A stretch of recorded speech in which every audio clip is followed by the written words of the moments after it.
ఉంది కదా, ఈ ఐటమ్ ఏంటంటే ఎగ్ బన్ అనమాట. ఇది చాలా తక్కువ ఇంగ్రీడియంట్స్తో చూపిస్తాను మీకు. అవేంటో ఇంగ్రీడియంట్స్ అన్ని చూసేయండి ఒకసారి. అనేది మా పిల్లలకి స్నాక్స్ చేశాను కదా, టేస్ట్ ఎలా ఉందో చూద్దాము.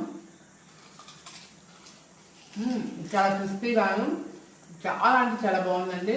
మనం ఇలా కనుక తక్కువ ఇంగ్రీడియంట్స్ మన పిల్లలకి కనుక ఐటమ్ కనుక ఇంట్రెస్ట్గా తింటారు. ఐటమ్ అయితే బాగుంది, చాలా హాట్గా చక్కగా బాగుందండి.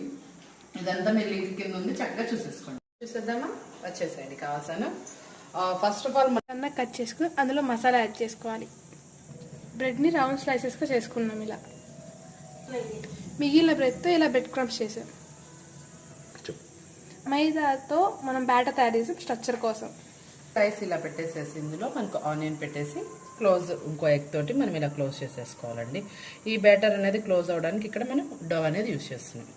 ఇట్లా డోలో ముంచి మళ్ళీ దానిపైన బ్రెడ్ క్రమ్స్ అనేది ఇలా కోట్ చేసుకోవాలండి.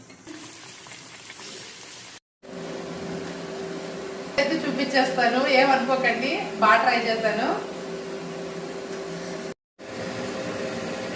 మా మమ్మీ ఈరోజు ఎగ్ పని చేసింది. మా మమ్మీ ఏ ఫుడ్ ఐటమ్ చేసినా అది చాలా బాగుండిద్ది.